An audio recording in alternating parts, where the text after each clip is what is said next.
So apparently it was my week to do the opening, and I completely forgot. So I've got nothing. So thank you for joining us on episode 37 of the Westmarch Workshop, where you get to hear me make a fool out of myself before the episode even starts. I'm just getting better at being bad, I guess you could say. Yes. Is that all you got? Silence. Oh Yes. boy. Yeah. No, I just been so busy this past week, I completely forgot. All right. Well, what we're gonna do then is just cut this intro a little short. Yes. We'll just throw it there in the background. No big deal. Oh, I did that weird thing with Skype where it like changes your picture. I don't know why it does that. But I'll try and fix it. We will get that taken care of. Yes, indeed. All right. Well, tell me a story then, Nine Balls. Since you didn't have enough time to put your intro together, what have you been spending your time on? For this past week, actually, I've had a lot going on. We the missus and we drove up to Orlando to see some friends for the weekend. That was nice. Some of them I hadn't seen in years. It was kind of like a little get together from us that worked at Circuit City, and it's coming up on the 6th-year anniversary of our store closing, and it just happened to be one of my old coworkers' birthdays, and her boyfriend was just trying to get some of her old friends, from back in the day together for her birthday to kind of surprise her because it was her 30th. And, she was kind of feeling down about being old, even though 30 really isn't all that old. No, it's I'm not. saying that because I just turned 30, so it's not old. And wow, I'm all over the place now on that screen there. I know. Don't worry, it becomes magical in about a minute or so. Okay, I'll take your word for it. But so yeah, we took a bit of a road trip. We also saw some other friends while we were up there. It was interesting. We were trying to find a place to eat when we got into Orlando, and every single place that we went to was completely packed. And so we probably drove from one side of Orlando to the other twice just to find some place to eat. And it was like so bad it got to the point it was just, okay, there's a McDonald's. Can we just stop there? It's just they want to take us to a cafe and then this tea shop, and then we finally ended up going to this really nice Vienna hot dog place. So it was right there on Colonial. Amazing hot dogs. But yeah, so I got to see a whole bunch of old friends, and then we did some work around the house. We had to rebuild the closet. We were hanging something up on the wall and had to make a bracket fixture because the wall couldn't support the weight. That was a little bit of a project, and so yeah. And that something was Frostmourne? Yes, that something was Frostmourne, and by Frostmourne I mean a TV. I say I still have my Frostmourne. I haven't hung that up because we're waiting. There's a lot of work that still needs to be done in this area, painting and fixing some of the drywall here before I can put some stuff up on the walls. Gotcha. Did you get the TV in ahead of the Super Bowl coming up, or is it just random timing? No, that just was the Super Bowl is one of the best times to buy a TV, as this is generally when you see the best sales for TVs, or at least it used to be. Back in my days when I worked in electronics, that this people would go through and rush in like the Christmas rush and Black Friday and such. Right. No. Now, the January is one of the best months to buy a TV because of the Super Bowl. They have great financing options. They slash prices by considerable amounts. So it's usually now is when you can get your best deal. You would think it'd be worse because there's going to be a demand for people wanting to replace their TVs, so the stores would just jack the prices up because people will pay. Well, it actually works the opposite. Everyone lowers their price because they want them to come and buy from them. Ah. Because it's with retail, it's always whoever has the lowest price, because everyone sells the same thing. Whoever has the lowest price, whether it's Walmart or Best Buy or whoever, that's where you're going to go to. Right. That's where you're going to get your TV. Because you don't really, their service is all the same. It doesn't make it. There's nothing that stands out unless you have loyalty to one company or another. So it's just one of those things that they'll continually cut each other's prices until you get the best deal you can. Pretty cool, pretty cool. Hmm. People are wondering if you have one of those awesome smart HD flat 3D curved TVs. Yeah, no, it is a smart TV, but I'm probably never going to use it. We have the PlayStation for Netflix and all other stuff. Sounds good, sounds good. Hmm. And in gaming, any new news? Other than that, it's we also I did my second episode with the new Heroes of the Storm, the Heroes Power Hour on Tuesday yesterday. Having a lot of fun with that. So was uh, I was playing some heroes over the weekend to try and level up some characters for the show. And besides that, I realized that, season one is ending soon, and I still have a bunch of season only achievements that I haven't yet completed. Mm. So it put me a little bit in gear that I need to put a lot of focus into that this next week in order to try and complete some of these. Well, it is episode 37, the final countdown. So Hmm. time is drawing nigh. We have, perhaps when you're hearing this, maybe tomorrow, Thursday, just a few more days, one weekend really, to bang Yeah. it all out and get it done before the season comes to its conclusion, February 3rd.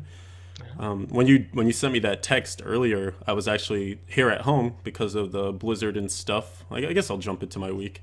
Yeah. How has that been working out for you? Well, I haven't been working, so it's been working out nicely, I suppose. I got today off and yesterday off as we got blanketed, just absolutely bombasted, layered with snow for about a 24-hour period. No, more than that. Maybe 36-hour period. And it basically just started at the end of the workday Monday, kept going all through Tuesday, and then slowed up about Wednesday morning, this morning. So spent most of Tuesday clearing snow from my car, around my apartment, steps, etc. And then earlier today, was just kind of more maintenance. And they actually finally came and did our parking lot, which was nice. So I was able to get out Hmm. and do a couple of chores. But I mean, it was kind of crazy. There was a lot of dusty shelves and no milk or bread or anything like that at grocery stores on Monday. People were just going crazy stocking up, but we never lost power here. I didn't hear about many people losing it in general. Seemed like everyone was kind of ready. And then when I went on the roads earlier today, like the roads were fantastic, just huge snowbanks. But it looked like the city and all the different cities were very ready for it, so that was good. And sorry, go Did you ahead. stock up on butter? I had a lot of butter. Hmm. I heard that was the thing, like mountain climbers and Arctic explorers, they like take butter. What for? It has the highest, or one of the highest caloric content per weight of any food out there. Ah, so light to carry, but lots of stuff in there for you. Exactly. See, It basically is pure energy. I don't know if I could just eat straight up butter though. I love butter in cookies. Hmm. I love butter. I actually cook almost everything with butter. I don't use like olive oil or any of that stuff. I'll just slice off a little thing of butter, let that melt down, and then throw the chicken or whatever on there. Hmm. But before we get into the Westmarch cooking podcast, um, That's and, that's where that's Kier Panda's show. all She'll right, take care of that. special guest. Mhm. Um, I ended up gaming not quite that bit last week. I got kind of busy myself doing some in real life things, other conquests, and the weekend as well was kind of spent doing that too. Um, I don't think it snowed on. Oh, it did snow a little bit. I want to say maybe on Saturday. Mhm. So yeah, I did play a little bit here and there, but then with the snow days Tuesday and today, I got a lot of gaming in. But like I was saying previously, when you mentioned those conquests, I went and looked at or those achievements. I went and looked at my own, and I only needed a couple more bounties for the Act 5 one, so I went and banged that out this Mhm. morning. But then there are a whole bunch of boss kill ones where you just need to kill like Adria 50 times. Mhm. You need to kill, Zoltan Cool 75 times or something like that. And I realized I started grinding the Act 2 ones, and it just took for freaking ever.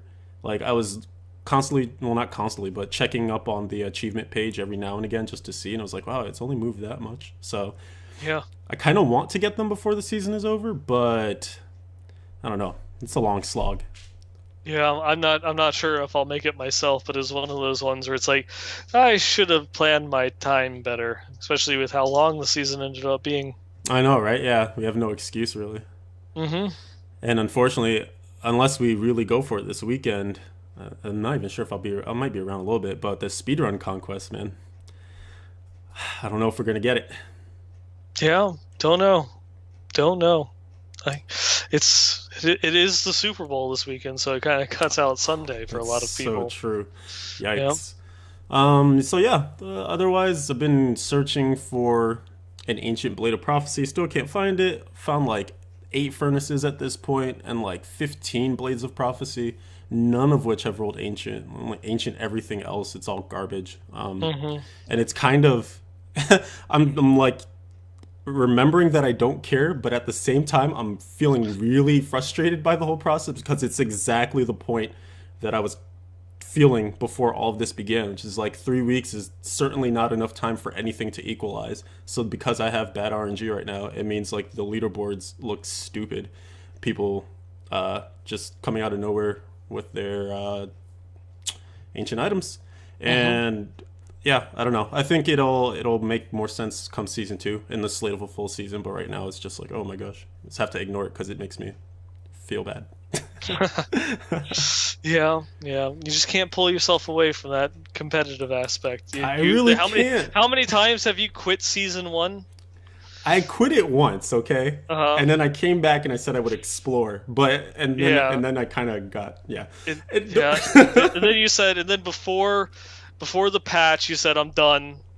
Yeah, I think it was before the holidays. You said you were done yeah. because when you lost your your second Crusader, you said you were done. But there's no way that you could get back up there, and then you rose in the ranks again. Then when it came to the patch, you said you were done, and then you lost that Crusader, and then you said you were done, and then here What? you are. Whoa, whoa! You've killed like 8 Crusaders in this story. I have personally killed 2. Mhm. I don't know about all that, but yeah, no. I mean, I like playing the game at the end of the day, so I'm gonna play it. But I can still reserve the right to be salty, and I'll leave most of that to our good friend JC Monkey over on the Scythe and Shield podcast. He does it very well. So yeah, that's pretty much it on my side of gaming stuff. I'm trying to recall. I feel like I've been playing this other game called Trivia Crack on my iPhone, and it's basically a trivia game where you can challenge friends that you have on Facebook or just randos out in the world, and they ask you questions about everything. I've gotten questions about like Hunger Games, gotten questions about sports, geography. So I'm actually like learning quite a bit because I realized that I missed geography in my middle school. They taught it in 6th grade, but in the school that I was at previous to that, they taught it in 7th grade. But I changed schools like at the end of sixth, beginning of seventh, so I just literally missed geography. So I don't know where anything is. Wow. Yeah, I don't even know where I am right now. Where is Constantinople? Istanbul. Oh, there you go. So you know something. See, that's Or, history though. That's not even geography. uh, Oh boy. it's also a song.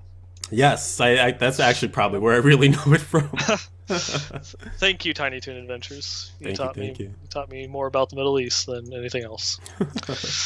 Uh, All right. Well, I guess we've pandered enough here in the beginning. It's pretty showcasey of the fact that we don't have many news items since the last time we convened.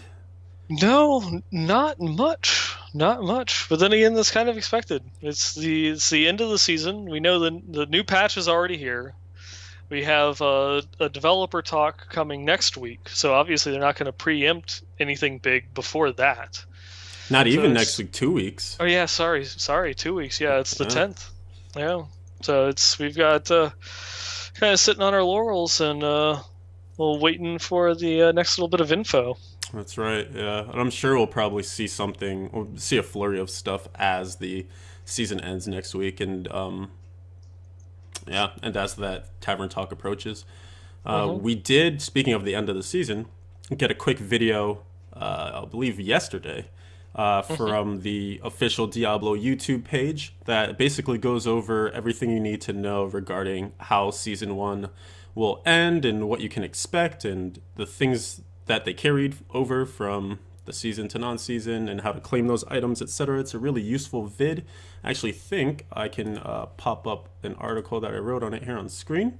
And it's just if you want to visit BlizzPro, diablo.blizzpro.com, then this will be the should be the top article by the time you read this, or by the time you hear this. Just showing, what to expect at the end of the season. Mhm. It's really cool because this is the first time that we ever got to hear Araxum talk and Yes, actually know how to properly pronounce his name. the Um, infamous. yes, that ferret. For anyone that doesn't know, his icon, both on Twitter and on the forums, is the ferrets from the Demon Hunter's companion.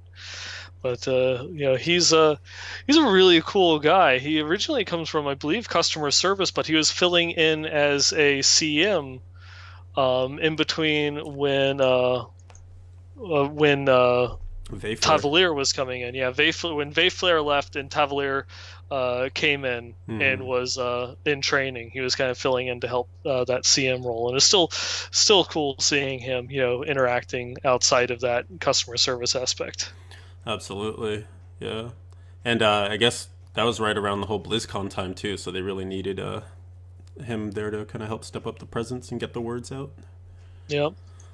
And then Oh, you actually found some Wednesday news because, as per usual, there's usually something that comes out when we're about to do the something. podcast. Always got to be something. Yeah. Which is probably some of the biggest things that have come out this last week has really just been some hot fixes that got applied. Uh, Two of them, are just bug fixes, having certain seasonal achievements not being recorded into the leaderboards, or just the issue that was affecting some players when they were going through and running rifts. They would die and be unable to res. Because they were in a group of multiple people, and they gained enough experience that they leveled while they were dead, and then the countdown would complete, but then none of the buttons would highlight, so they could never actually accept a resurrection or reset their corpse while they were running a rift. So that very specific bug was corrected, but the biggest one is actually we've not discussed this on the show, I don't believe, because it was an ongoing bug and we didn't really want to draw attention to it. But there was an exploit that people were using that allowed them to change gear while in a greater rift. Mm-hmm. And basically, what it was is that yeah, it had to be a multiplayer game. The person or people that were going through and running the rift would be in. They would have someone stay. It's essentially just going through and like clearing all the way to the boss, getting the guardian to spawn, and then the people would leave the game, go into another game, swap their skills and their gear to be more single target, and then rejoin, go in, and then kill the boss. Gotta love them exploits. Yep. So now the game will not only remember that, yes, you in fact were part of this greater rift, so we'll let you back in, but it's now going to record you're not wearing the same gear or using the same talents that you were beforehand, so we're not going to let you in until you actually, swap things back. Yeah, it's a good fix. I mean, it's glad. Again, it's a bummer, of course, that these things exist, but it's good that it's being caught right before season 2 goes live because that would be another thing that would suck. Because you want to get, if season 1 is just casted off at this point as so many things changing in the midst of it, then you would rather that happen there than in the next pristine environment. Oh, by far. It's the more exploits that they can cut out before season 2 to add to its legitimacy, the better. Absolutely agree. Yeah, I mean, there have been a few I feel like that they hopped on quickly, and then a few that seems like they lingered a little longer than they should have. But I guess my question I want to pose to you is, do you think they would ever go the route of taking away progress or banning accounts? Like, when do we need to get to the point where we say, okay, we hot fixed all the crap, but your results are still going to be there? Because take an example from Hearthstone. people who are found to be botters, people who find their ways to win trade and things like that, they get bans. They can't. They are not allowed to play the game for whatever amount of time or have to make a new account, etc. So, Hmm. where do we draw the line? When can we be a bit more, I don't know, punitive? I don't know. It's hard to say. Also, because going through and taking a look at it from World of Warcraft perspective with the PvP seasons, they've taken matches away from people that were found to be exploiting or win trading, and so they took away their rating and kind of severely impacted their performance for the end of the season. I guess it would be having to have something in the game to record what's going on so that way they have a point that they can roll a character back that might have been exploiting. I'm sure that if they find someone that's trying to make use of some sort of method to I don't know, I would say dupe items, but it's not really that important unless you're a hardcore character, just so that way if you do lose someone you don't lose the gear. Mm-hmm. But there's definitely, I guess, uh, just like what it is that they did with this exploit of actually being able to log the character, their gear, and their spec. I guess just better monitoring tools. Like when that whole thing that came about where people gained, like 300 Paragon levels in a single weekend. Mm-hmm. If maybe something along the lines that they could better record that, the people that were doing, exploits that would, be cut off, or who knows Right. if they could just roll all that experience back. Right. I mean, we saw. I think they're obviously very reluctant to do rollbacks because it was something that was taken advantage of early in the life of Diablo 3.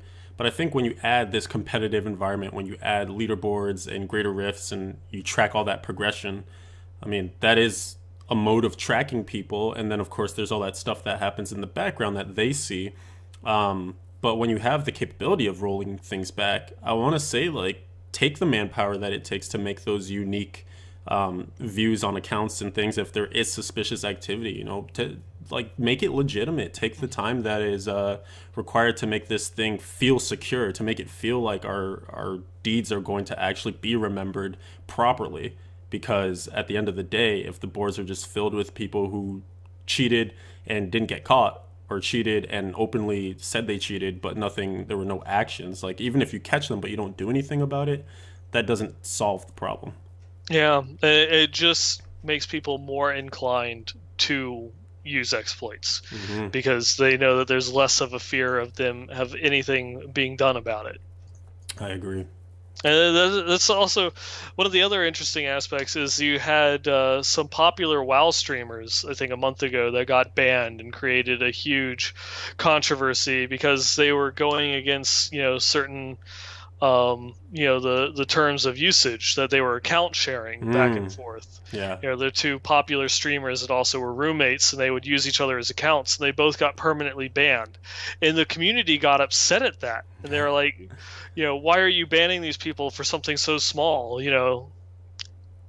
Yeah, so it's kind of funny that you see the people that are held highly in the public eye, and even when they do something wrong, oh, it's okay, they're popular.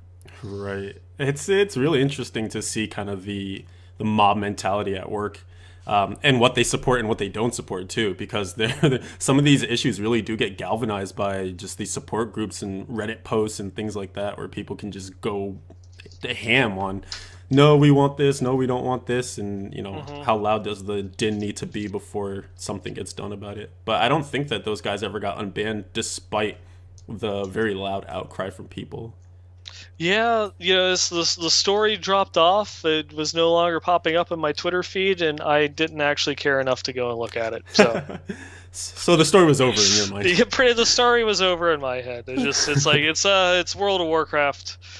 I can't be bothered. Sorry. Fair enough. Fair enough. But going back in, I guess more on topic with the end of season, kind of building upon Araxam's video.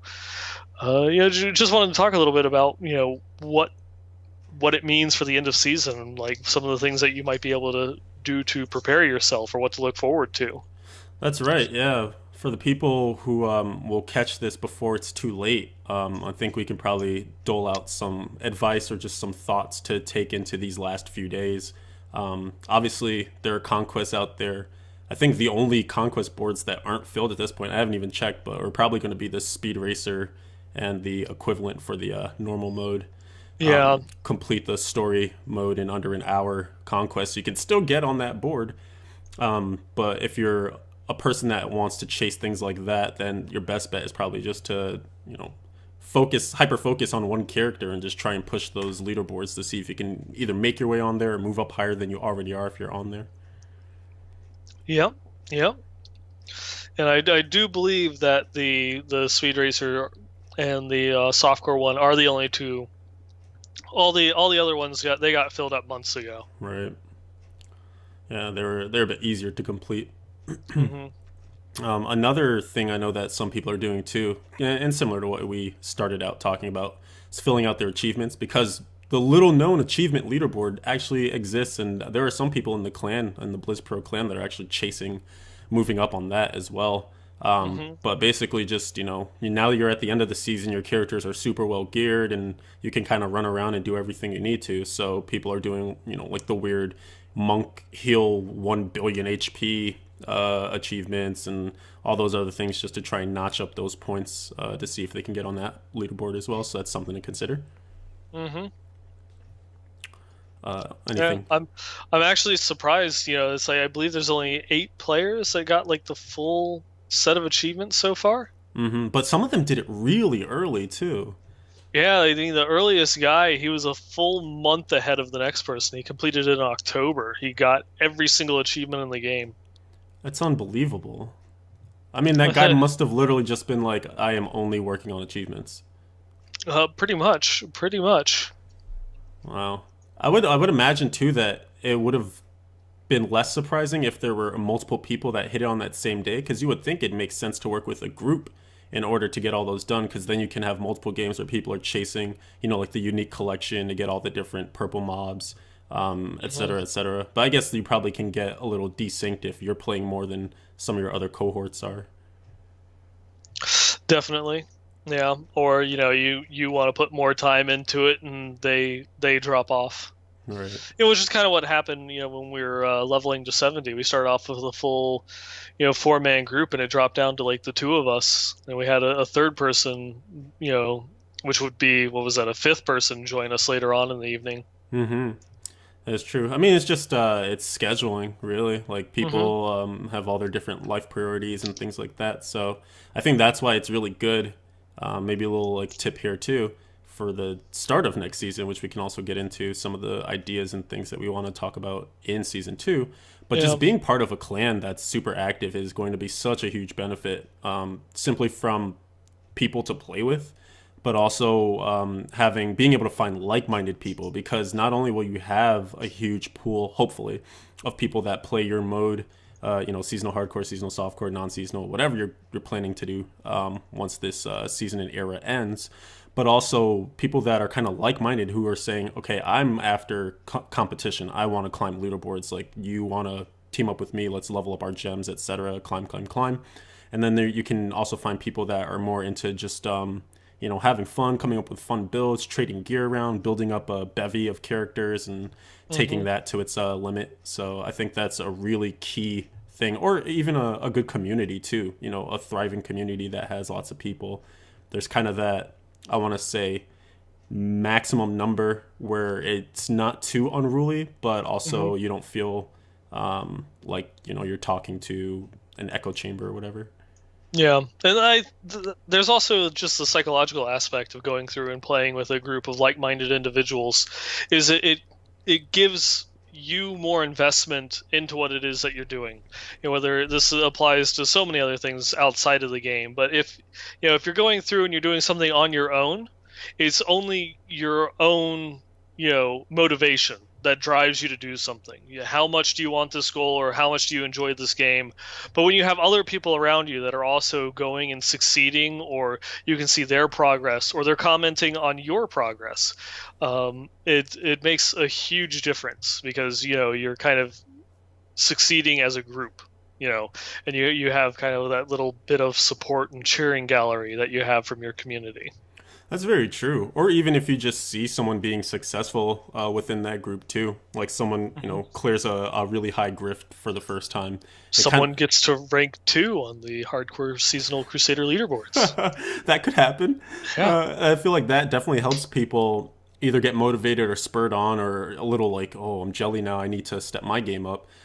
So kind of that whole you have examples that are leading the way forward, and you want to either become part of that or blaze your own path and surpass that too. Hmm.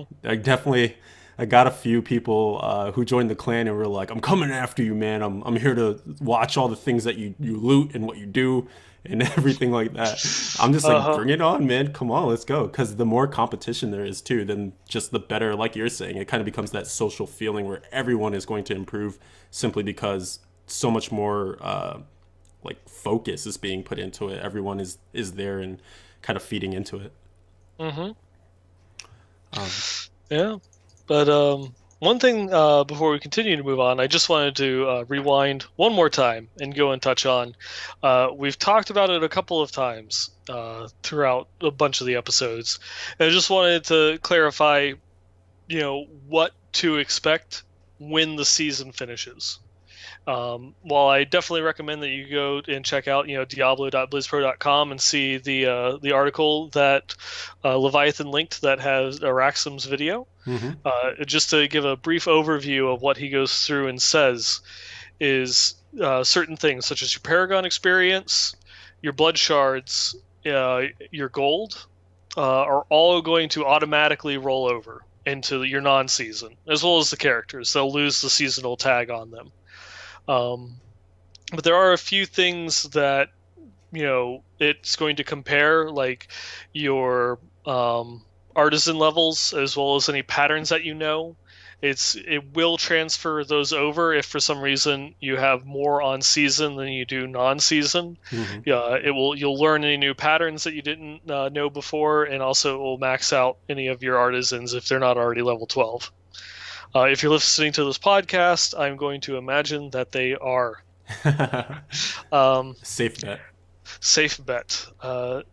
One of the interesting things that it does bring up is that you can actually go over the blood shard limit, which is, of course, always a great topic on this show. I was gonna Uh, point to that. Yeah. yep. So if you ever wanted to go over 500 blood shards, just go farm up 500 on seasonal and 500 on non-seasonal, and then go and just wait until February 3rd comes around. Log on to your character and look at 1,000 blood shards, and then just sit there and enjoy that moment, and then Ne- go and spend them, and you'll never have it until another season ends. I'm sorry. I was gonna say just never spend them, and then you'll always be over the cap. Be like, see, it could be like Uh-huh. this. It, Yep. it Yep. could happen. I mean, The one little caveat on that is you can't pick up any more blood shards until you spend down under 500. this is true. This is true. But see, now we know they have the technology. They can make it better, bigger, faster, stronger.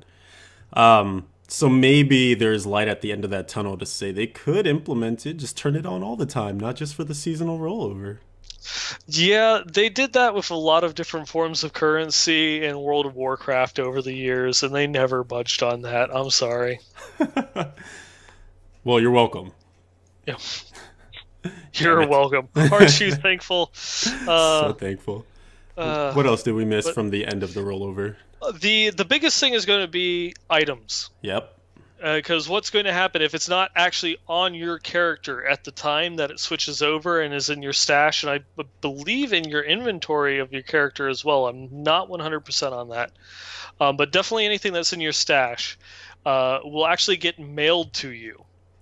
Because obviously it can't just merge the stashes together because you have stuff in both of them. Right. All the items will get mailed to you, and you'll see the little mail icon in your bottom left-hand corner. When you click on that, it's actually going to be divided up. You'll see all of your set pieces, all of your legendaries, all of your yellows, rares, what have you. And you'll be able to loot them. They'll go directly into your player's inventory, and then you can then put it into your stash, go and take the next batch. Luckily, you don't have to click them one by one. You can click, just legendary, and and then if you have 63 legendaries, they all will drop into your inventory and probably then start spilling out all over the ground to then go and put them in the stash. Yeah, it does not include the stuff in your inventory since those characters do transfer over, like you said, they just lose their seasonal tag. So Okay. whatever's in your inventory sticks in there. But yeah, everything that was in your stashes all gets sent to that little mail icon. I actually don't believe that you can pull more than you have space for in your current character's Oh, inventory. okay. I think it kind of forces you to just take a certain amount that fills it up. Gotcha. But that was how it was working on the PTR when I tested the rollover from 1 to 2. So who That, knows if it's changed. that was actually one aspect on the PTR I did not change. I just never touched any of the um, non-seasonal characters. You did not personally? Yeah, I did not. Yeah, I messed around with it for a little bit just because there was that time period where season 2 hadn't quite started yet on the PTR. Hmm. So I went in there early and just kind of see what I could see. One thing to mention too, though, it's a question that we've been getting quite a bit is whether you need to level a character to 70 in both hardcore and softcore in order to unlock the transmogrification rewards for both. And we have definitively found that you only need to do it for one mode. So you can level to 70 in softcore or hardcore, and you will unlock those transmog rewards for the season for both modes. Hmm. Yeah, and if you're wondering about if you want to get all of the rewards that you can for the season, and I'm not talking about achievements, but actual things such as the transmog, the banners, and things of that nature, all you have to do is get one character to level 70, and then I believe acquire 400 achievement points for the season across anything and everything. You'll be halfway there just by getting to level 70. Right. Play through story mode once on your way to 70, and I believe you'll be golden, and that will unlock all of the different you know like you know banner accents and icons and backgrounds and such, and you're good to go at that point. I didn't even remember there was a banner reward. How did you recall that? Memory. Nine ball is good. Redemption. For this, yay! There I know about banners. you go. The So important useful. stuff. Yeah, so useful. I'm going to hit you up on that trivia app. How many Ooh. achievement points did you need to get the new banner icon in season one? There's someone should Uh, add some Diablo questions. I haven't seen any yet. hmm Did you want to transition to talking about season 2 and maybe some yeah, I tips, think tricks, hints? definitely. One of the things I do want to go back, about 30 minutes into the back into the history here, we were getting some questions in chat. One of them came from Fredgard and wanted to know what we thought of the new defensive legendary gems being added in for season two and how they'll impact hardcore characters. Yeah, I was thinking about those. Actually, that was one of the few aspects that I didn't test in the PTR. So my mind will be made up once I actually get them on hand during the live season. But looking at them, I think their impact will probably be most felt early in characters' lives on the seasonal progression, just because once you get your unities and things assembled like that, I think your defensive needs will probably be met. You're going Mm-hmm. to end up getting to that point where you can survive, especially because the damage was toned down quite a bit throughout the Greater Rift scaling. You can usually get to the point where you're surviving quite a bit, but you're maybe running against the time limit to clear the Greater Rift, and that's usually going to require a DPS increase in order to get that taken down and for you to make progress on the leaderboards. So I think before you have access to kind of like the full slate of droppable items, your full character gearing, whatever goals you might have for your build, etc., those Mm-hmm. gems will suit filling the need of just deficiencies in your gear and maybe like some odd pieces that you just can't get the right rolls on or the right drops with the right affixes. They'll be nice fillers in order to help you out with that. But I think when we're looking at the most efficient build outs of characters, you're going to see more offensive gems taken. Definitely. I really like the point that you made about unities, and I think that's pretty much the only point where they will be useful is for those people that want to try and push into the higher greater rifts before they get their unity. Um, and I think that's even then it's only going to be a small niche of people, because a lot of people are not even going to attempt to the leaderboards until they have their unity set, and Mm-hmm. they're just going to bypass those gyms completely. And that's not just for hardcore. That would be kind of both softcore and hardcore. In that respect, the legendary gym abilities add so much offensive power to your character that it sets you back by not having one of them. And going and using one of those defensive gyms, no matter how much it gives you in terms of defense capabilities, it cannot compensate for the killing power that those legendary gems give you. It can go through and cut the amount of damage that you take, is halved like a unity, um, but you're still going to be taking more damage because you're not killing the enemy as fast. Right. It's little things like that that is just so hard to try and balance a defensive item. The best thing that you could do is just is it the which one is it, the Taiguk or the Gordok gem that gives you the stacking damage and stacking armor? Taiguk. Taiguk. Mm-hmm. That is going to be gyms, future gyms that are like that have an aspect that gives you both an offensive capability and a defensive capability, Mm-hmm. um, that will actually get people to use them. It's going to be something that this legendary gem increases your damage by 100.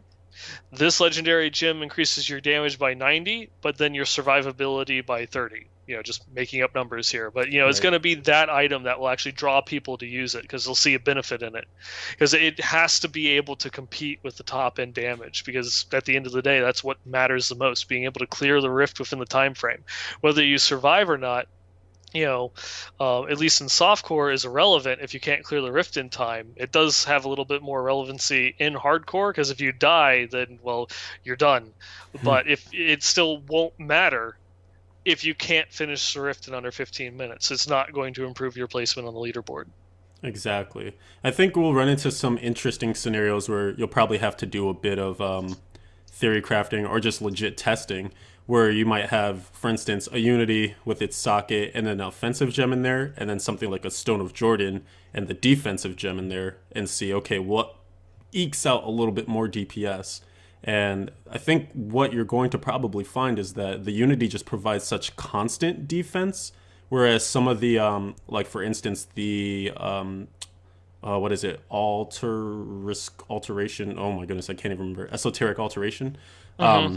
It's kind of conditional defense, and it's conditional to the point where like your character has to be in somewhat of mortal danger before it truly kicks in with its that Mm-hmm. 75%. I think on the secondary unlock. I haven't even looked at them in such a Yeah, long time.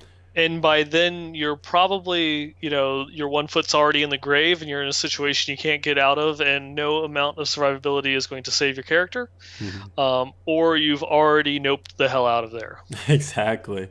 And yeah, I think that's probably another thing to note too. It's a great point where defense matters to the point where it just kind of stops you from sudden death and it Mm-hmm. allows you to make a choice to leave or to reassess the situation.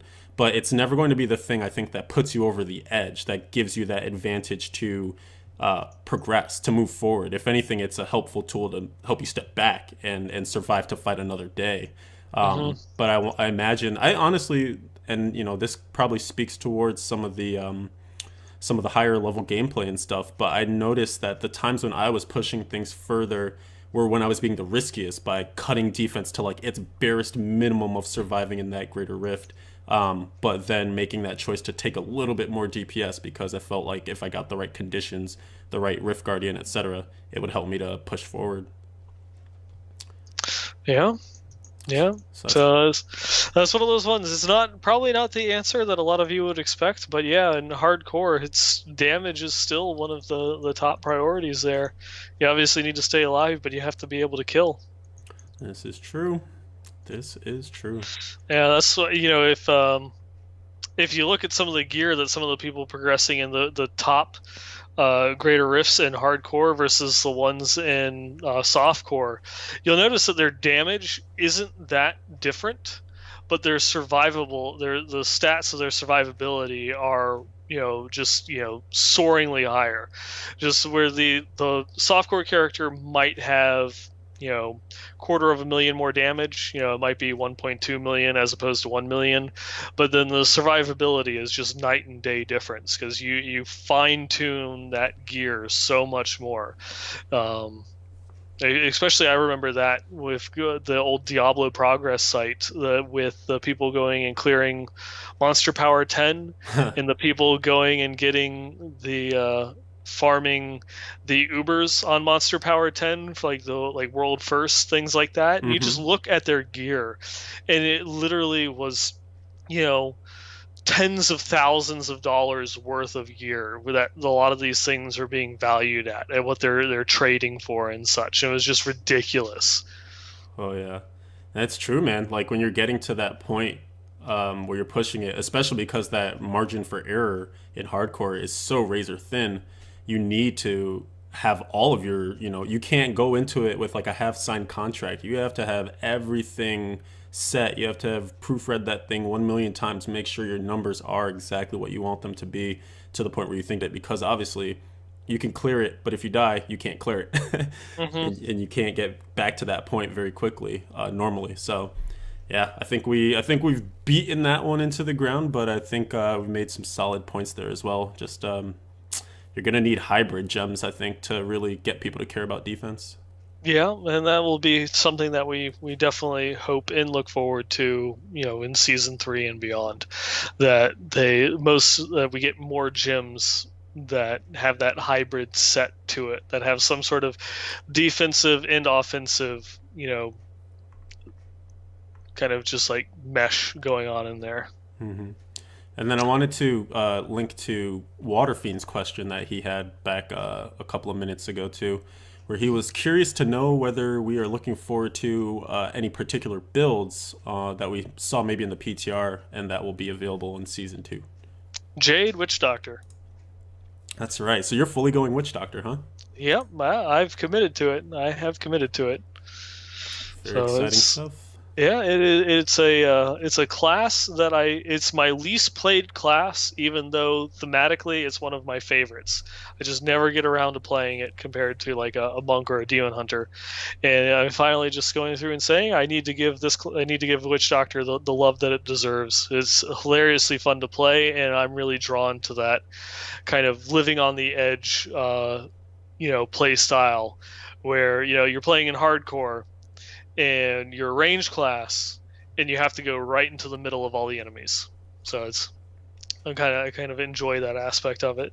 Nice. Yeah, I think it's always been in an interesting spot just in terms of people want so badly for the Witch Doctor to just be able to perform and do well, and it's always kind of been the redheaded stepchild of the classes, at least recently Hmm. in Reaper of Souls time. So it'd be cool to see if it does make a striking comeback with the Wormwood and kind of hopefully some new builds and things like that. So I'll be curious to see what Hmm. your testing and play brings about. Yeah, yeah. And so now instead of searching for a Tasker and Theo, I'm going to be trying to hunt down a furnace. The Ancient Yeah. Furnace. Yeah, yeah. Because even That's though the wormwood is nice, and that was one of the items that really got me thinking, oh, I want to play a witch doctor now. mhm. After all the theory crafting was said and done, it has firmly taken the place as the second best item for Jade Witch Doctors. Second best. Yeah, furnace is still head and Oh, shoulders above oh, it. I thought you had transitioned to talk about the furnace. No, Yeah, no, man, you can't trump the furnace, dude. you cannot. It's too good. It's too Too good. hot. Hmm. For myself, builds that I'm looking forward to. I mean, kind of been able to play it now with season 2 for the Crusaders, or for season 1.5 for the Crusaders. Just the Holy Hoover Crusader, vacuuming up all the things and taking entire rifts by storm. I'm curious to see how the Belt of the Trove will affect builds, and maybe we'll start to see some bombardment builds become popular. I'm not quite sure how they'll perform in terms of the leaderboard, but I'm sure they'll at least be T6 viable, and people will be able to mow down huge packs with huge damage. Everyone always likes big numbers, and bombardment is definitely one of those big number skills. So Hmm. Outside of the Crusader class, I probably will play Barb a bit more than I did this season because I really enjoyed the very short stint that I had with it in season one. And I've been hearing really good reports after all the outcry from the changes to the Raycore set that people are actually liking the adjustment now. So I'm excited to test that out. I haven't done anything with it since 2.1.2 dropped, and that's kind of purposefully. Because I'm still searching for that gosh darn ancient Blade of Prophecy, which you cannot really find all that well on a Barb, but also just because I want to save some of that gameplay as something to look forward to. Yeah, that is not a bad idea. It keeps that certain level of freshness, so that way your fresh start on season 2 is a fresh start, not doing something that you've done over and over again. Although that's one of the things I've been debating because I still have been contemplating that starter guide how to win seasons, if you will. And one thing that kind of makes sense to me, well, it's twofold. One would be using a class that you're very familiar with, and this is in terms of just being competitive, like getting to the top as fast as possible and maintaining that position. One of the keys would be using a class that you're very familiar with because you know all the builds already, or potentially. And that also puts you on the edge of the forefront of being able to innovate because you know all the current builds, so you know what's possible. And then when you get a new idea, you can quickly test it and say, okay, if I tweak this one build or if I add this item, how does it change things? Can I make an entirely new build off of this? So that's one thing to look at. But also, if you want to go max efficiency, it would make sense to actually take the class that can farm T6 the fastest. And there's a bit of debate there as well because everyone's really proud of their class and what they can do. But do that just because you can then farm up blood shards for whatever you want to really play, your main class or whatever you want to main throughout the season, and just feed all the blood shards into that. But you'll be able to clear faster than like a newly geared up whatever class you really do want to play, because you might be a bit hamstrung in what you can do. You might have greater like clearing potential in a greater rift, but maybe not the fastest farming potential. Mm-hmm. But then again, that all trumps fun. Or it doesn't Yeah, trump fun, but it fights with fun. fights with fun. Yeah, because you're not playing the class that you want to play. I imagine that probably you'd also still want to play like if like you're saying barbarian and crusader if you want to main one but the other is more efficient at clearing t6 that you would run that one. Because if I'm saying running a crusader to try and gear a wizard, even though I'll be getting all those blood shards, I'm not really going to be getting any item drops while playing the crusader. So yeah, it kind of gets. I think you have to make a transitionary point, and this is something that I was kind of tooling around with in season one, was figuring out at what point could I stop farming blood shards on my Crusader for the Demon Hunter and just run the Demon Hunter herself in T6, because like you're saying, you want to get those smart drops that, especially if it's a different stat class that you're trying to play, you want to get those smart drops that are going to fall for that class with the proper rolls and things like that. So yeah, it does make sense to definitely switch over, but probably at the point where the efficiencies aren't quite so night and day. If you're Yeah. clearing T6 with the Crusader in 4 minutes, 3 minutes, and then you do it in 6 minutes on your Demon Hunter, you have to kind of say, well, are the drops going to outweigh on the Demon Hunter what I could do with 2 runs in a T6 Rift, or True. back and forth. True.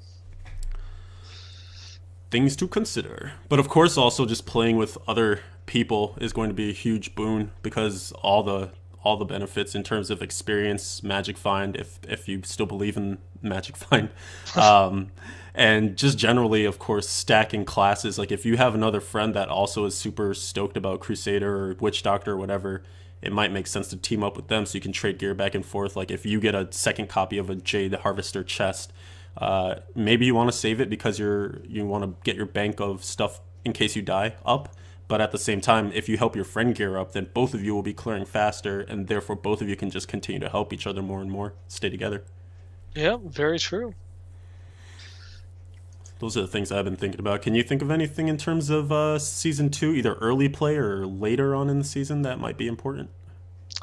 I think one of the things is just try not to burn yourself out at the beginning of the season. Try to ration out some of your energy across it.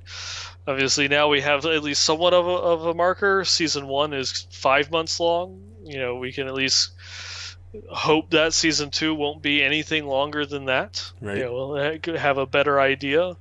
of what it's going to be, just so that way you don't get completely burned out.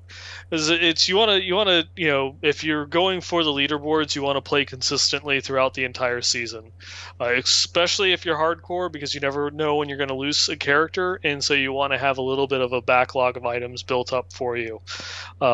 It's just to keep that competitive edge. If you step away, I know that through the holiday season here, I've sometimes have gone like a week or two without actually touching the game, and I come back and it's just like I forgot what my skill layout was, or Right? having to go through and do this, and it's like, oh, I need to be a little bit more cognizant of how much damage I'm taking and such. That's very true. Yeah, if you're going to take breaks, maybe like peter them out in terms of like a day here, a day there, but never anything that's too long because yeah, it might just take you more time to ramp back up too. And so even if you're still playing, you might not be as efficient as you used to be, or things have changed a little bit in terms of the Hmm. meta. So it's just always good to kind of be aware of what's going on, and maybe listening to Westmarch Workshop to keep you updated while you take your break. Hey, there you go. Them plugs. The plugs in the show. In the show, for the Yep. people, by the people. Uh, yeah. This is some of the best things that I've got so far. We do have some other tips for hardcore players coming up in the feedback section later on. This is true. Um, but before we get there, I guess one of the other things I want to talk about as far as news going on within the community is kind of a resurgence of um, sorry, I'm blanking again. I'm on the ball tonight. We have a resurgence of legacy gear, coming back. Um, the biggest one that I've seen is like the resurgence of the homunculus, the old zero dog set for witch doctors Mm-hmm. that allowed them to constantly just sacrifice their dogs. And it's not so much for the witch doctor, but it's running duo groups with a demon hunter because they can sacrifice the dog instantly every time, and each one of the dogs has a chance at spawning a health globe. And the demon hunter with their changes, basically is just consumes hatred at an unbelievable rate, going through cluster arrow, and you can spec into bloody vengeance or wear reaper's wraps, so that way you get resources back for every health globe that you pick up. And with this the old zero cooldown zombie dog build, you just have an infinite number of health globes at your disposal at any given point in time, and you can just run around while the demon hunter does nothing but just sit there and obliterate everything with cluster arrow. Hmm.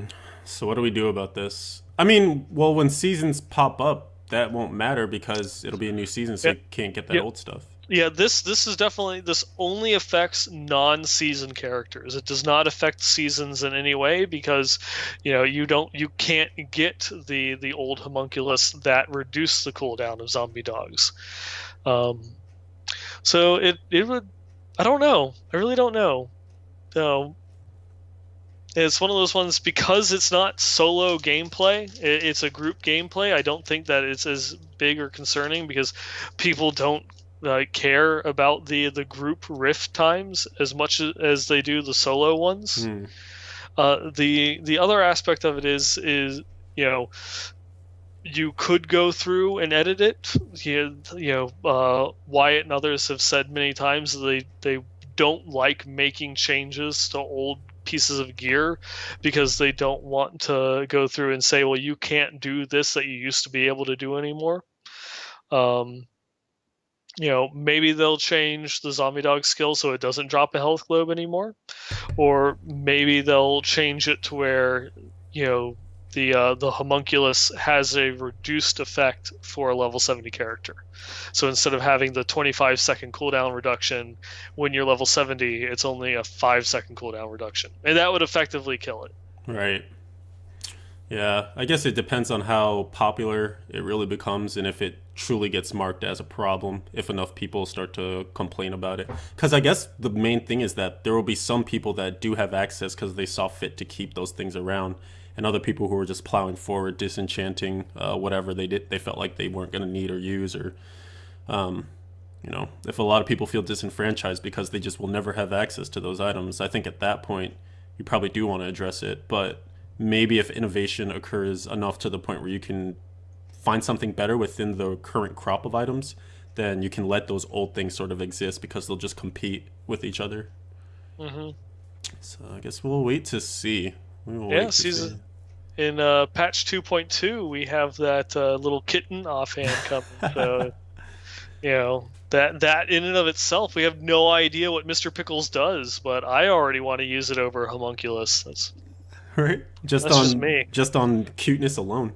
Just on the cuteness factor alone. This is very true. Oh Hmm. man, did you have anything else that you wanted to touch on before we transition to feedback here? No, I think that that covers pretty much the majority of it. There was one other thing that I saw that came from I believe I think it was one of the it was either Sweden or Poland, one of the European realms, that a one of the community managers over there responded to a question of them asking about PvP, and they said that there's no planned PvP improvements at this time. Now, the, that does, of course, have to be taken with a grain of salt because it's you know the community managers aren't the devs, and they don't always know everything that the devs are planning, especially when it goes over to the other side of the pond for the European CMs.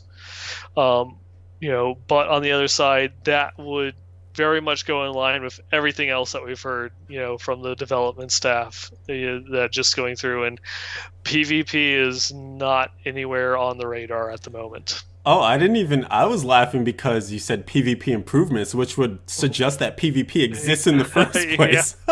you have brawling. You got Oh, brawling. oh, brawling. How do you improve zero? By multiplying it by anything else, it's still zero. Yes.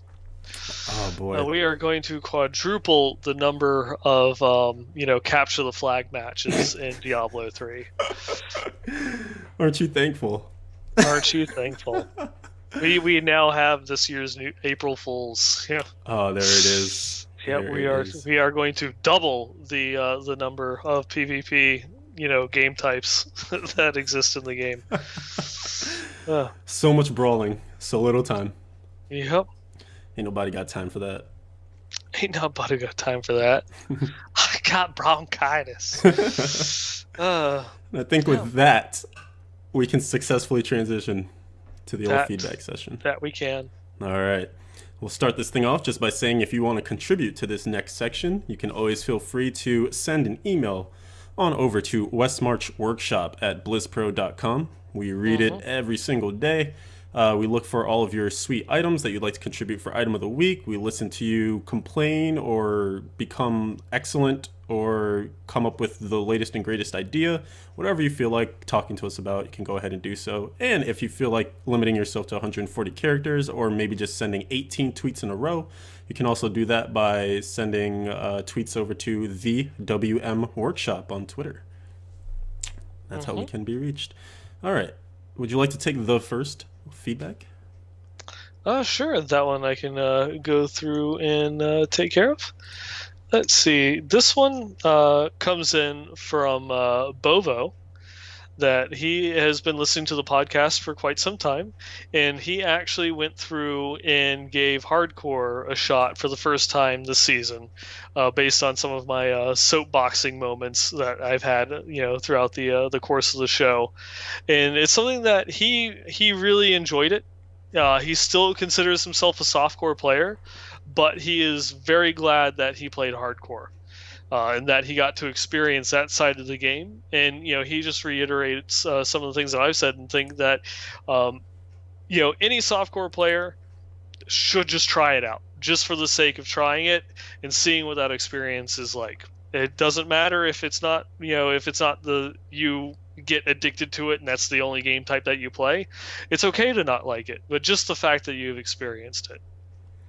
But he had put together a collection of 7 tips that he wanted to give, for softcore players that might want to take the dive and try out hardcore for the first time in season 2. And he of course gives them in reverse order. So starting here at number 7, you're not a hardcore player until you've lost your first well-geared character, and it's just going through and saying that he played through most of the season without losing his character, and then when it happened, it stung. But it said that point you kind of earn your wings. Yeah, it said that you can definitely say it's one thing to like lose your character at level 39 as you're leveling for the first time, but then to lose your level 70, you just ground out. You got to Paragon level 100. You're 3/4 to completing your set. You're in Torment 1. You're going through and rocking it hard, and then all of a sudden, up, you're dead, and then all of that achievement was just lost. It is one of those things that I can kind of agree with. In order to know like the real burn, you do have to lose not a character but a well geared character. Um, the next tip, number 6, is something that we've all talked about here on the show, is that always assume you'll lose your character. Huh. Every hardcore character just has not died yet. Is the way of going through and looking at it. You might start going through and saying, well, I'm going to be the guy that doesn't die. Well, I have bad news. Everybody dies eventually. Everybody Um, poops, everybody pays taxes, and everybody dies in hardcore. Yep, and his tip is just always gear and prepare for your next death, and that's always a pretty good tip of advice, is that um, have a good set of gear in addition to what you wear, so that way when you go through and are pushing, if you do lose a character, you do have a nice set of gear to go through and equip it, and have someone already leveled up, so that way you don't have to go through that process again. One specific tip that they actually has is that they got from Manor Cookie is when uh, that you set aside your very best gear for greater rifts when you're then just for going and pushing your ranking. That if you're going and you're farming, whether it's just farming some greater rifts that you're comfortable with already in order to up a legendary gem, or just farming tier 6, don't wear your best gear. Have your second set of best gear so you don't accidentally lose it to something like a DC or just a bad elite pack. Yeah, it kind of falls in line with some of the thoughts that people have put out there about T6 being a cakewalk and whatnot. It basically means that you don't need to wear all the best gear because you're probably just going to overkill everything anyway. So as long as your farming speed doesn't fall too far to the wayside, or obviously as you're making um, not making, but finding copies of certain pieces that you use and whatnot. Even if it's just a couple of stats down or whatever, it might be worth equipping that and saving the very best ones, similar to the tip here, just because you never know when the DC monster is going to come for you. And that can even go to gems too. Like if you want to be super, super, what's the word, safe, Mm-hmm. then, make a copy of a gem and use the copy that maybe is a little bit of a lower level or something too.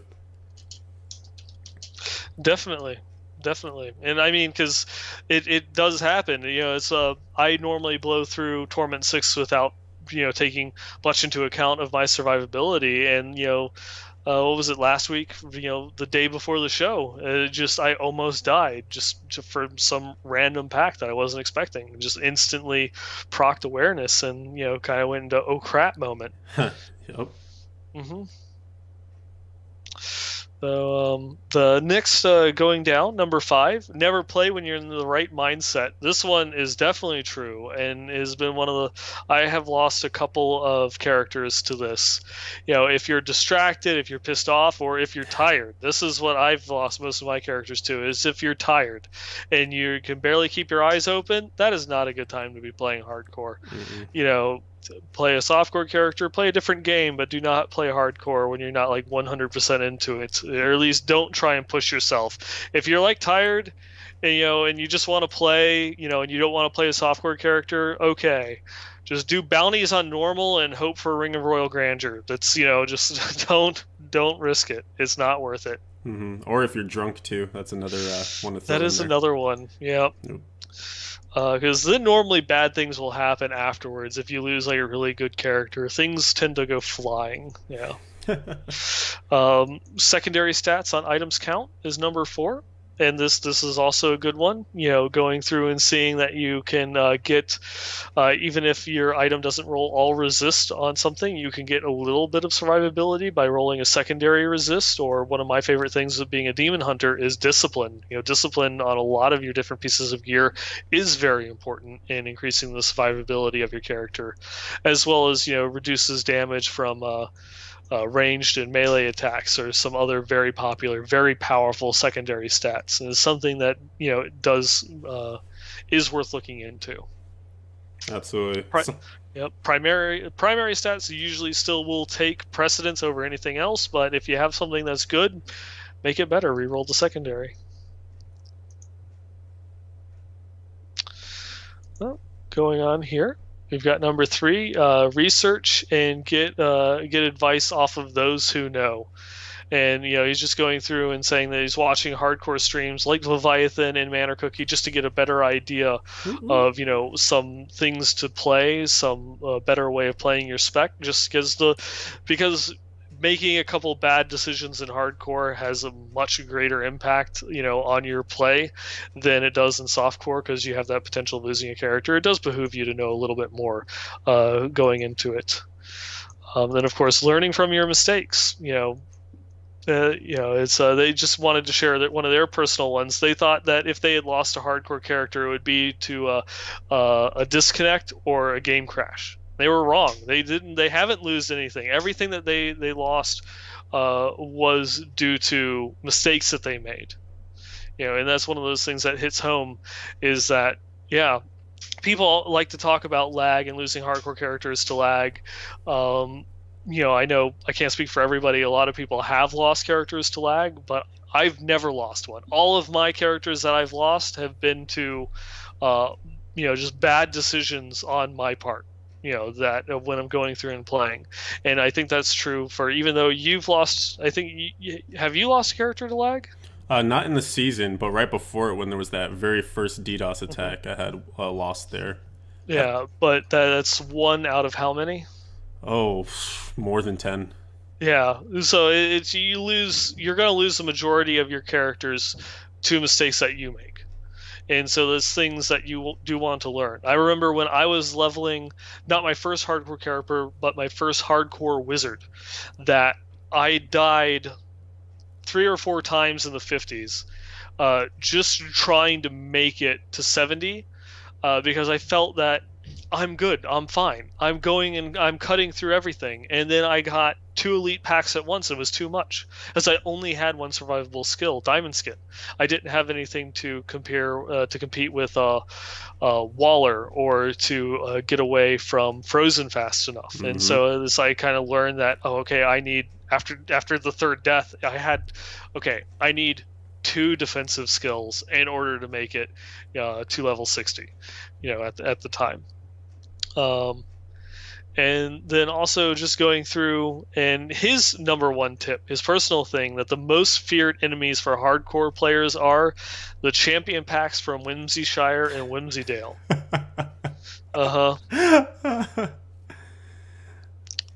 And Brandy's going in chat, sharing her experience that she's never lost a character from lag. It's always been her mistakes or from Dawn's mistakes. Damn We've it, all heard Don! that story. uh, but this one actually is, depending, it all comes down to personal experience and such. But if you're not expecting it, the mobs from Whimsyshire do hit very hard, especially the bears, and they come in very large packs and they do a lot of damage. That if you're not expecting it, that can lead to a dead character. If it's something that at least you've experienced, and this kind of goes back one to learning from your mistakes, you won't underestimate it, so you won't let yourself get into those positions. But it's definitely their cute, cuddly demeanor, belies death incarnate. Oh yeah, yeah, and his kind of summary there is, don't underestimate anything, and I think that's a really good point, just in terms of everything when it comes to this game, because you can feel like your position at the top of the leaderboard or near the top is secure. You can feel like your character is essentially invincible, You can feel like you know everything you need to know about your class to be successful. As soon as you think you know something, that's when it changes on you, or that's when you start to get too cocky to get better. And I feel Hmm. like it's a really huge thing to be able to put your pride aside, be able to say, I want to be a better player, I want to be a better gamer. What resources can I reach out to? Even if you think, oh, this podcast doesn't offer me any info, I never hear anything. You can listen once and get one good gem. And if that gem changes your season for the better, then you're way better off than you were when you didn't listen. So, Hmm. my advice there to add to everything. But these are really awesome tips. Really good list. Yeah. Oh.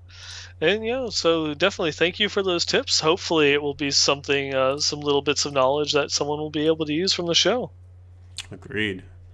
And the next one that I wanted to jump into kind of follows along the same route here. This one's from Amki, and he says, "Sup, fellas? I recently started getting into hardcore, and I was able to get to 69 with a bar to go until 70, but I got careless and killed myself.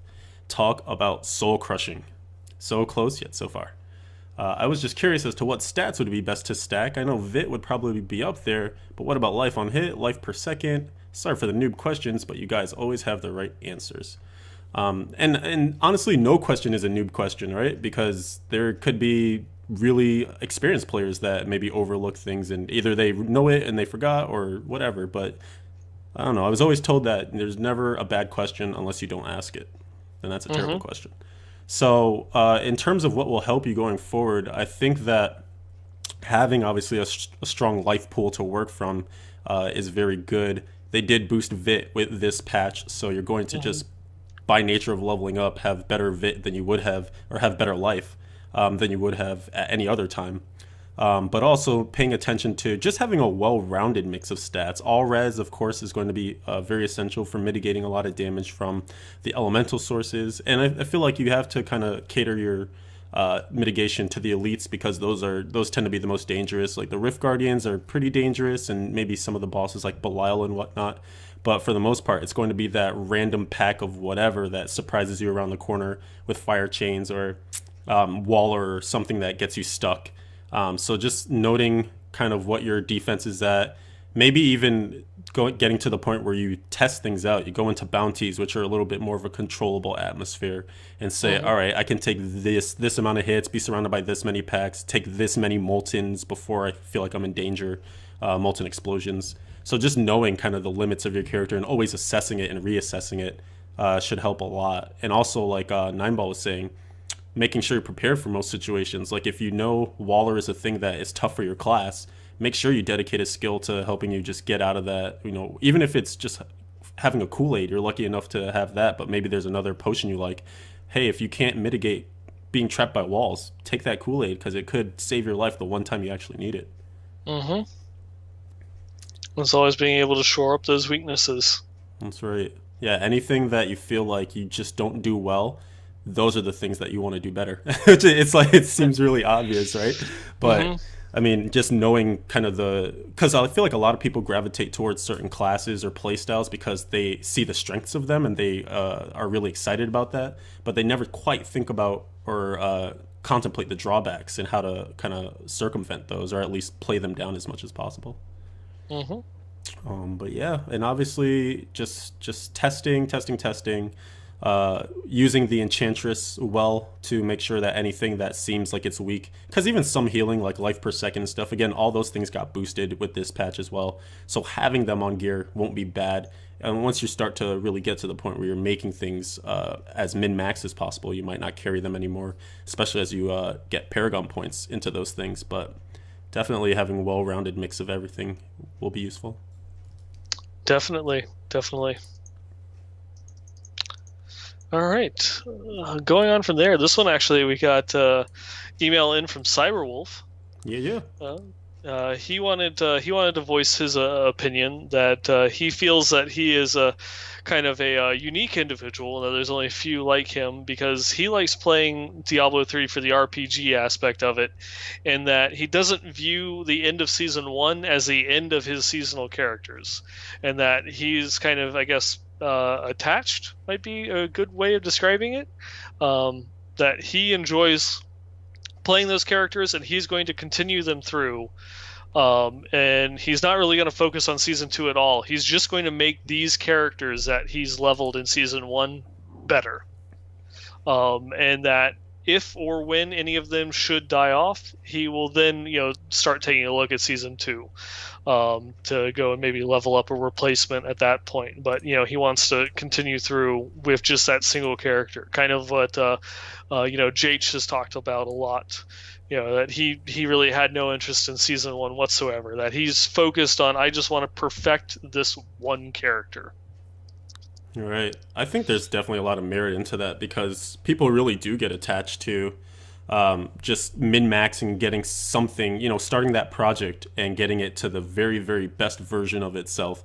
And that's going to be hard to do when you're always getting a restart. And that's why I feel like Seasons caters towards a very specific, well, maybe not even a very specific, but just a certain kind of player mentality, or even players that have that same, I want to continue this one thing mentality, but just want a different break from it for a short period of time. Because I know even Jake himself had a couple of seasonal characters just to have seasonal characters, I believe. But then obviously he always went back to his first love, that long, long lived softcore wizard that he has. Mm-hmm.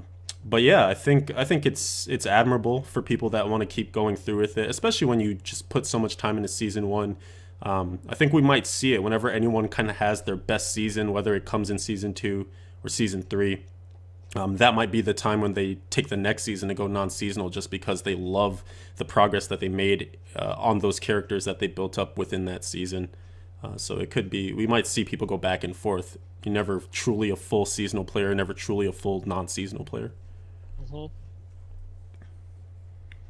Let's see. For the next one, I'll take this Crusader specific one from Chris from Tucson. He says, "Sup, fellas? I've been thinking about leveling up a Crusader, and from what I've read, it appears that you use either the Condemn or Stampede build, and that requires specific builds of gear. So his question is, while farming for the Akon set and other gear for one of those two builds, what kind of build would you recommend using? Would you just use the same skills that get better when you get the gear, or do you use a completely separate set of skills until you get the gear? Love the show and keep up the good work." It's a great question because, again, we're kind of reapproaching the beginning of the beginning for season two. So it's something to Mm-hmm. keep in mind that, yeah, you will be re-gearing and you won't have access to everything that's optimal right at the get-go. So as far as I can recall for my Crusader build-up, I was kind of aiming towards anything. Like, I didn't really have a one build mindset.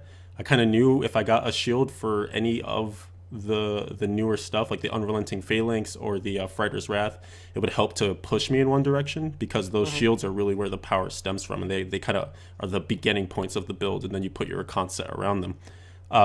So until you really get a build defining shield, I feel like you just want to do things that help you use your resources efficiently. And what I mean by that is Wrath is often very tough to keep generated as a Crusader. And so using low cost Wrath skills like hammers, or even things that don't require Wrath, like the Phalanx, even just Bowman or something like that, that gives you a little bit of distance between you and the enemies as well, when your survivability might not be as high. All of those things are essential just to make sure that you're still dealing damage and dealing it efficiently. Like, you never want to get to a point where you feel like you're just waiting around. And that can Mm-hmm. happen a lot when you don't have the right CDR caps, or you don't have the right Wrath regen, etc. So it's going to require a bit of experimentation, and also what you like. I feel like those are probably some of the most exciting points of the time that you're playing, because it's unpredictable. You're not really sure what you're going to fall into. Like, you could get a Maximus, Mm-hmm. which is a great two-hander, and kind of pushes you in the fire direction. So then you might take Fire Starter for your Akaret's champion, and eventually switch over to Prophet once you feel like you need more of that defense. It might just make you take different skills, and you can kind of play around. But eventually, what will happen is you'll assemble some version of the gear that you want for the build that you want. It'll be crappier versions of what you end up with. And at that point, then you can kind of switch into what the cookie cutter traditional skills might be for that build. But all along the way, I would say still innovate, still use what feels natural to you and what you feel like is burning enemies down as quickly as you want them to die. Yeah. It's funny that you mentioned Maximus, since we have another email about one of those. Mm-hmm. Well, that's where that was coming from. Yes, yes. I see what you did there. See what you Mm-hmm. did there. Um, As going in, we had next one from someone that's here in chat with us tonight, Fredgard. He wanted to go through and just send in some of the experimentation that he's been having as far as what testing best in slot items, are the stat increases from ancient items worth of fixes. And he found a really nicely rolled ancient Immortal King's two-hander, but it ended up being underwhelming for him because it didn't really seem to be any better than his old Maximus. And so it's like that fire damage bonus that the Maximus had was more than enough to compensate for the greater damage that the Immortal Kings had. And that was one of the ones that we were thinking about, talking about last episode, and is pretty much after doing some research confirmed, it's a like for any class that uses a two-hander, besides certain Crusader builds, that the furnace is the best in slot. A normal furnace will beat any non-furnace ancient item. The only thing that will replace normal furnace is an ancient furnace. Just the affix is that powerful, and that's something that he went through and experienced with going from a normal Maximus to an ancient IK. It's just, it's some of those things you do have to go through and test. You can't just look at, oh, the damage number is higher. You have to go in there and see, is the damage enough to make it compensate for any of the special properties that the other weapon had. Yeah, and it's good that you point to those special properties, because that kind of is at the heart of the matter here, where you can see better numbers in terms of that white DPS thing that's at the top there in big bold. But whatever those orange powers are presenting themselves may end up trumping that. And as you obviously so astutely pointed out, nothing beats the whiz. I mean, the furnace. So there it is, man. Furnace because furnace, all becoming furnace. Yep, all about the furnace. No Maximus. Well, see what you did there. Yeah, we had to get some songs in here somewhere. Gotta get it in there somewhere. All right, let's see. There was another one here that actually has a bit of a item element to it, and this is a workshoppable item that I'll bring up here on the screen. Dun, dun, dun, dun. That's not what I wanted to show at all. Whoops. That's a teaser for later. This Haunt of Vaxo was submitted by Dralothian, and he wants to know what he should re-roll on this item. And so for those listening along, it has 726 strength, critical hit damage, of 100%, critical hit chance 8%, secondary stats of lightning resistance, and of course the whole Haunt of Vaxo thing where it summons clones with a stun, and it also has a socket. Nineball, your thoughts on this to start? Going through and looking at it, it already is pretty good. At least from the aspect of going. I don't know as much about strength classes, so I don't know how much like a barbarian or a crusader would value strength as opposed to like elemental damage. Mm-hmm. I don't know. Maybe you'd be able to better weigh in on that one. But me, with my limited knowledge going through and looking at that, I would just say the secondary is probably the only thing that I would go and re-roll on that. From lightning resist to either like melee damage reduction or another resist if I had one category that was under a lot of the other ones. Like for me right now, my frost resist is 200 below everything else. Right. I don't have a lot of frost resist on my gear compared to some of the other ones, so that'd be one of those ones that I would look at re-rolling just to compensate for that. Yeah, I think here probably the right answer 9 times out of 10 is going to be the strength re-rolled into some element, because not only will it actually function for you with whatever build you're playing for whatever class you're playing. I kind of gave away the punchline. It works for any class if you go to strength to element, which basically means like if you re-roll that strength to lightning, then any class that you're using lightning damage skills on, you can just throw this Haunt of Vaxo on too. So it kind of makes it multidisciplinary amongst all your different classes.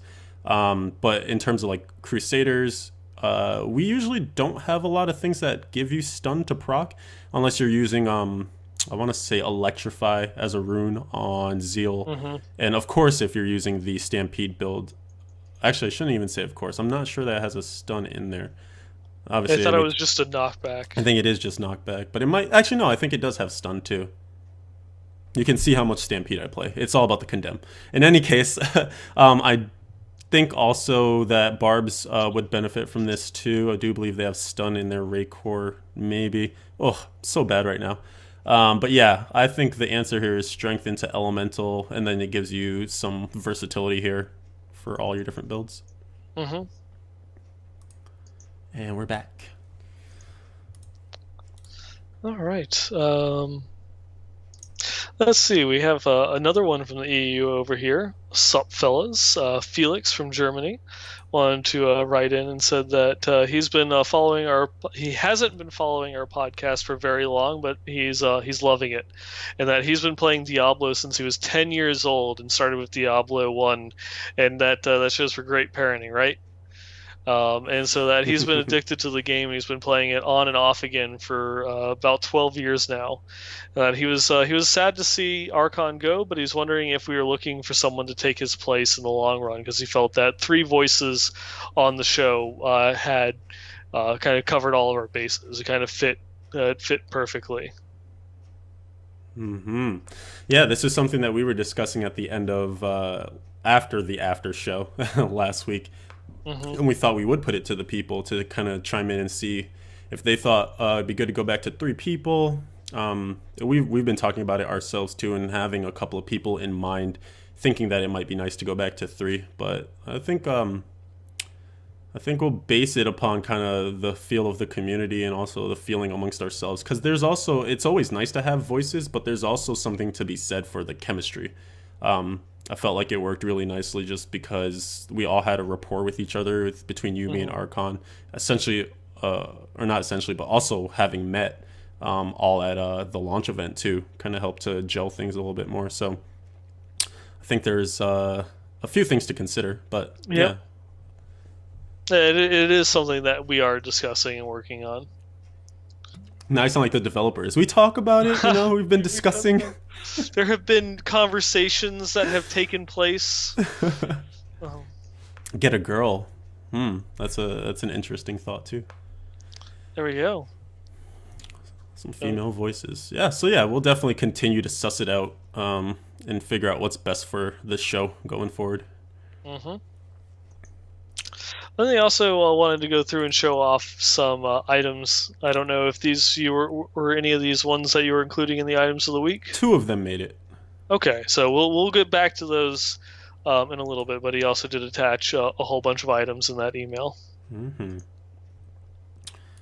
There's a funny feedback one here from Mr. David Bird, and he says, "Sup, fellas? I have a small request. Can you talk extensively about Rama Lama Namana the Dingalingadong gift next show? I laughed so hard every time Lev gave his interpretation of the word, and now you can see why I went absolutely ridiculous pronouncing that Hmm. to begin with. But yeah, it's really funny. I think one of the most consistent things throughout the course of this one season was just the low grumbling from everyone about not having enough Ramalani's gifts.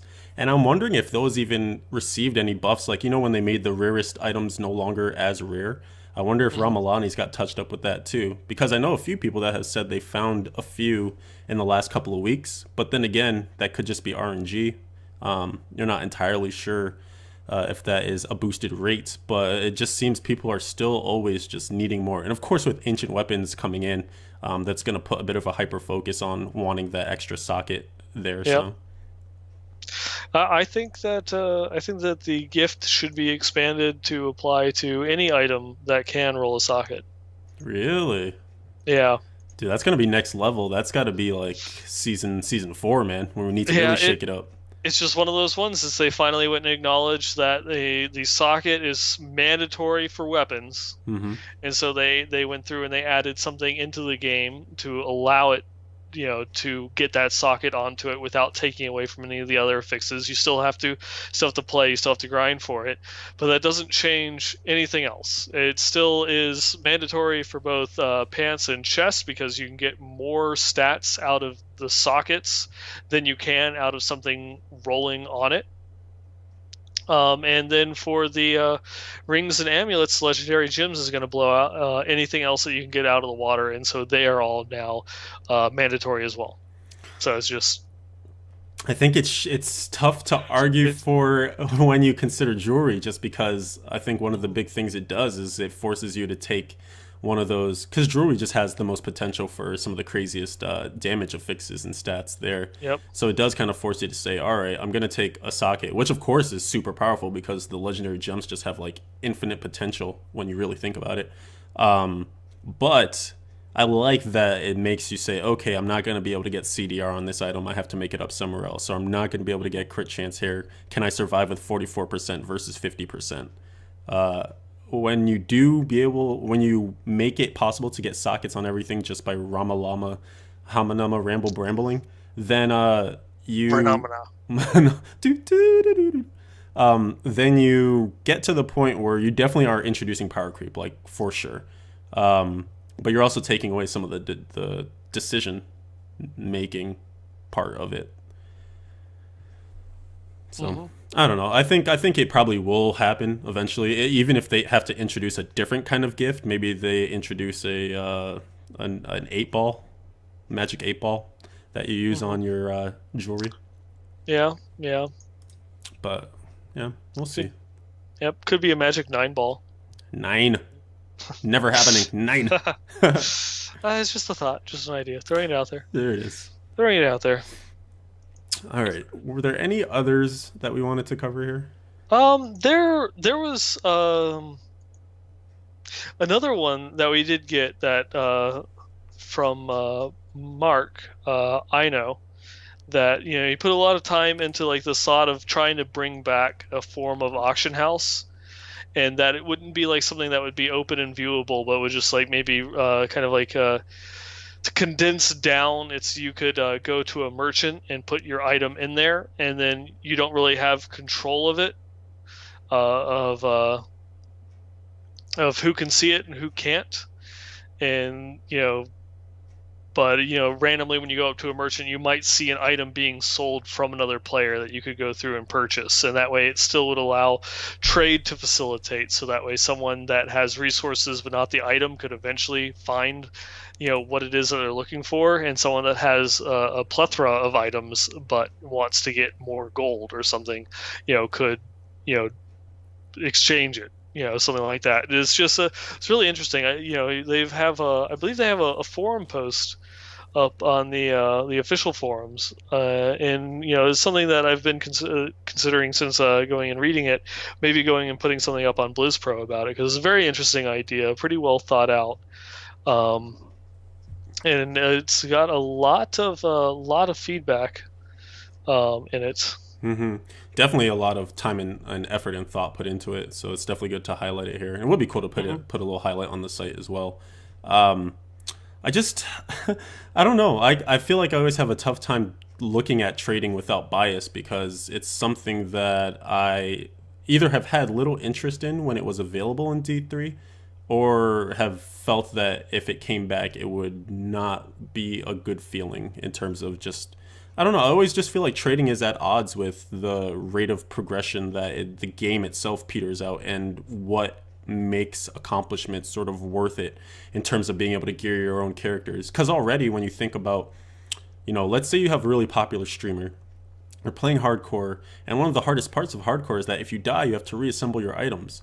And another big part of that too is making sure that if you have to craft things and whatnot, then you have to get crafting mats, and if you have to enchant things, you also need crafting mats as well. But if you have a streamer that has a huge following and people are just feeding that person rares to get them their veiled crystals back, or just giving them all the items that they find as they run with them in T6 rifts or whatever, that kind of defeats the purpose of that death meaning anything and the accomplishment of coming back from it, because you were just given a bunch of handouts. And Hmm. obviously that's not trading, right? That's just getting boosted super hard. But I guess the whole like I feel like people, as far as I can tell, want trading because there's this communal aspect to it. Like you get to make friends through it. You get a storyline there where it's like, hey, I got this item from this guy, and then we became friends and we played together, and then we tackled the leaderboards or something like that. You can get cool storylines, but I feel like the clans are kind of doing that without the necessity of trading. Hmm. Yeah, I'd want to yeah. hear more. So I'm not throwing it out. It just seems, and But sorry, go ahead. I was just about to say, I was a very staunch believer in that there should be some form of training, and I was sad to see the auction house go. But I've seen the merits, and honestly, I've not been able to come up with a better idea of just increasing the drop rates and getting rid of trading and the impact that it's had on the game. Hmm. So even though it's not, I still don't think it was probably one of the best solutions. I haven't come up with one better, so I can't really discredit it. That's fair. Yeah, indeed. We did have a couple of other feedbacks. Some of them are really long, and of course, we always appreciate you guys writing in. The longer ones are a little bit tougher to tackle, just because we like to only give so much time to each piece and to this section in general too. Um, so with that said, are there any other ones that we want to pick at here, or are we? No, because we are starting to close in on that 2 hour mark, so we Indeed. do. Yeah, want to get things rolling here a little bit more. So yeah, I think that about covers it. All right. In that case, I did want to highlight just very quickly a screenshot that we received from a longtime fan, Wildcat Kelly. She was noting in her fights against the evils of Sanctuary that there are some new enemy types out there, at least enemy names out there. And something that we may have talked about when the patch notes went live, I think it was around the PTR actually, but it's worth noting now, is that all the CMs have their names attached to monsters now. So you can fight Nevilistus, or Hmm. I think Tivolier, unfortunately, isn't thrown in there just yet. Yeah, I believe he's the one that got left out. Oh, he's too new. Too new. Yeah. But Grimiku, Lolira, and Nevilistus are all there available for beatings until their morale improves. Yep. So now all of the teasing and the taunting that Nev gives us on Twitter, we can finally release our frustrations out on her, That's right. and give her the proper beating that she deserves. Oh man, so violent, so violent. And then yes, so one of the fun facts: Grumiku is spelled wrong. I believe it was spelled with two U's. Oh wow, Yeah. Yep. Yeah, it was spelled Grimuku, with Gurmuku. Uh huh. insult to Poor injury. poor Grumiku. Not only is he getting beat, but he's getting beat with the improper name. Yep. Mm-mm-mm. All right, well that's a Damn little. shame. Damn It shame. truly is. Uh-huh. All right, so from there, I think we can go ahead and jump into the items of the week. And we got a few good entries this week. I again tried to limit it to about 5. I think I have 6 this time around. We definitely got more than that, so do continue to submit those. Again, Westmarch Workshop at BlizzPro.com or over on Twitter at the WM Workshop. We're definitely honing the fine line here, so. This is the Immortal King's Boulder Breaker that you see on your screen, submitted by Fredgard, and the item that Nineball was referring to when he was talking about possibly trying to fight down, a normal Maximus with a new ancient item, and how that experiment didn't quite pan out for Fredgard. So I just wanted to highlight that one. It's got 4,376 DPS, rerolled for 10% damage as an affix, 1,385 strength, or maybe one, I can't even see. I don't know. I'm blind. And 1,305 vit, and some other secondaries, and a Ramaladni's in there to add a socket for some crit damage. Next up is it's an ancient Ring of Royal Grandeur. This one was submitted by Mad Hamster, who is a person that submits many, many items every week. And just seems to have incredible luck in terms of getting really cool and really good items. So I wanted to highlight here just, again, bounty items rolling ancient. Ring of Royal Grandeur here is very nice just because if you do use a main stat on it, then that's one of the things that can get bolstered. I know a lot of people are saying, well, ancient on jewelry doesn't quite matter as much. just Hmm. because oftentimes you're rolling off that main stat, which is one of the few things that gets bolstered when it becomes ancient. But this one does have its main stat. It's got 612 dex, 5% attack speed, critical hit chance of 5.5%, and it was rerolled to have a socket, Of course. of course. Yep. And normally, sorry, go ahead. I was about to say, is the Ring of Royal Grandeur, you only have like that one random stat to roll. This is always going to roll main stat, attack speed, and life on hit. Right, so rerolled the life on hit off. Yep. So you're always hoping for either, the it rolls the random stat is a socket, and so that way you can re-roll the life on hit, or that the it rolls as one of the other stats, so that way you can roll a socket. There are even some builds of some classes that reroll the attack speed because they use the life on hit. I know barbs in particular that are being super defensive since they don't have their cheat death. Cheat death, yeah. Yeah, it's just another helpful way, especially if attack speed doesn't really matter in your build all that much. Hmm. We have another. This actually is just a regular item. Imagine that, a non-ancient crept through into items of the week. Blasphemy. But this is a Hellfire Amulet, and it rolled insanely well, so we had to highlight it. This was submitted by Lala, who just recently came back to the Blizz Pro clan. I know she was off traveling quite a bit, so we're happy to have her back. She was one of the ones that submitted a lengthy novel-esque feedback email, so we'll probably end up replying to her separately, and maybe highlighting some of those ideas later on down the road. But this Hellfire Amulet is a thing of beauty. 700, yeah, 727 dexterity, critical hit damage increased by 100%. That's just a natural roll, no big deal. Rerolled critical hit chance up to 10%, and then it reduces cooldown of all skills by 5%. And the passive that is unlocked here is the Guardian's Path. And she did note that she was doing a Tempest Rush previously, and that was one of the passives she was using within that build. So she's super stoked to get this, her very first Hellfire Amulet. Hmm. Not too shabby. One and done, I'd I'm say. jelly. Right? I'm Yep. peanut butter. Put us together, what does that make? It makes a sandwich, I believe. We'll get to eating. I don't know. I don't know where I went with I that. don't know either. I feel I'm awkward. just, I am sitting here feeling left behind. This conversation has gone places that I don't know. I took you somewhere you probably didn't even want to travel to. Hmm. Next I think up. it's starting to get to the realm where I'm going to start asking for an adult. Oh boy. Uh-oh. That's going to be an episode of SVU in a second. We're going to move right along here. We have Felix, who submitted a Unity, and I just wanted to highlight it because, everyone loves Unities. Everyone's always trying to get Unity. And this is one of the ones that rolled with a natural socket. So he was able to take the main stat off of here and re-rolled that to a 50% perfect critical hit damage increase. It rolled with a perfect 6% critical hit chance, and then a perfect increases damage against elites by 15%. And then the secondary even of cold resistance. So this is just a really awesome Unity. And like we were saying before, when you do roll that main stat off, it becomes applicable to all classes. So again, this is something that he can throw on, I don't even know, a wizard, a monk, whatever he wants to play. It looks like it's actually on a witch doctor, looking at the Diablo progress profile behind it. Hmm. Pretty good stuff. On we go. Talking about Maximus earlier, we have an ancient Maximus here. This one was submitted by Orin, and he calls it the Near Max Maximus. It's got 4,437 DPS. Fire skills deal 20% more damage, so that's perfect.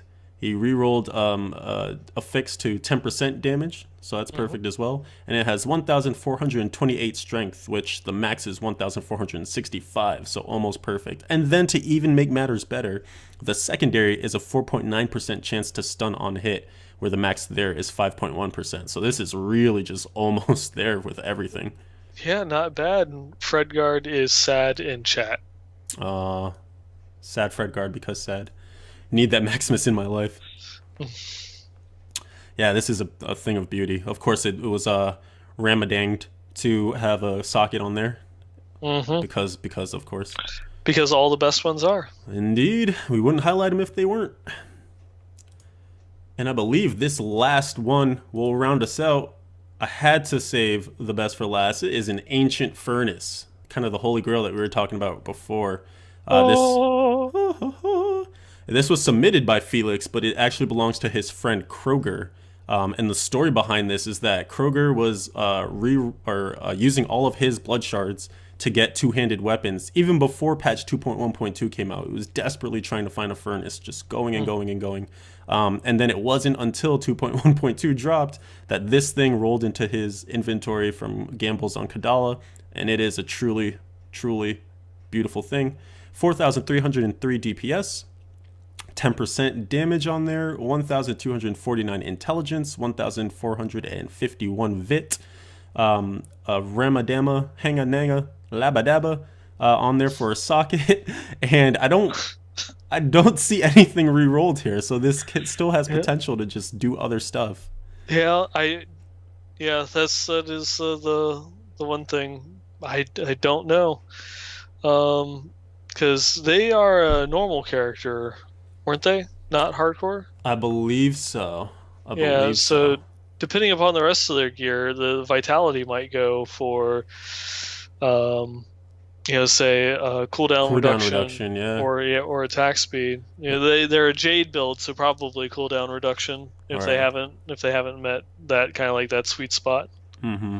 Oh, I guess I did overlook that this has 42% damage against elites, but I mean, can you even be mad that it's on the lower end there when you have an ancient furnace? It's a furnace and it's ancient. No, I ain't mad at no. you. Who's complaining? Not I. Hmm. And that wraps up our items of the week. If you guys want to see your items highlighted again, send us all of your goodies, westmarchworkshop at blizzpro.com. Tweet them at the WM Workshop. We're keeping it highly quality. So if you feel like it's on the verge, don't even send it. No, you should still send it though. I like looking at things. Yep, because you never know. It might be the week that no one sends in anything, so your cracked sash will make it onto the show. You love that cracked sash. Yeah, That's of that's course. that's your Moby It Dick. is it is a Diablo staple. This game would not be where it is today without cracked sashes. Cracked sassy sashes.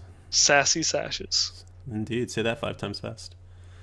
I'd prefer not to. I'm going to go ahead and plead the fifth on that. Hmm. All right, so we've made it to the end of another delightful episode of Westmarch Workshop. Is there anything that you'd like to state to the people? Parting words, words of wisdom? Yeah, try to make the most of season one while you can. Try to get those last achievements or whatever little personal goals you've set for yourself. Because the next time that we chat, it's going to be over. It's It'll be gonna the end of an era. it's gonna be Dunzo's. It will actually be the end of an era and the It start will. of an era. Yes. Era 1 into Era 2. Hmm. It's really exciting. Yeah, I can only agree with that and kind of piggyback and say, yeah, if you have any goals or things that you've been putting off, you really can't put them off much longer. So stop procrastinating, stop going to work, stop reading books, and start killing things. And pray for more snow because I hear that works. Yeah, yeah, about that. Pray for no snow. Boo. Oh, with that sad and depressing thought, I'm going to start the outro music. We say goodbye to you guys for another episode, but we will see you shortly. Every Wednesday, in fact, at 9 p.m. Eastern Standard Time, 6 p.m. on the Pacific Coast, which apparently is the best coast because there's no snow. Let's see. You can find us here on twitch.tv/Leviathan111 if you want to catch the live show. YouTube, Essay Stewart 1 or Blizz Pro has both. I upload them to both of those usually pretty quickly. iTunes Stitcher if you want the audio only version, if you're on the go, traveling, whatever have you. Again, you can email us at westmarchworkshop@blizzpro.com. All your complaints, suggestions, thoughts, wishes, dreams, penguins, we take it all. Tweets over on the WM Workshop or singularly to either of us. I'm SA Stewart 111. That guy over there is 9ball Gamer on Twitter. And that, I think, will do it. 9ball, We're done. you are done. You're All looking right. like a fine piece of steak.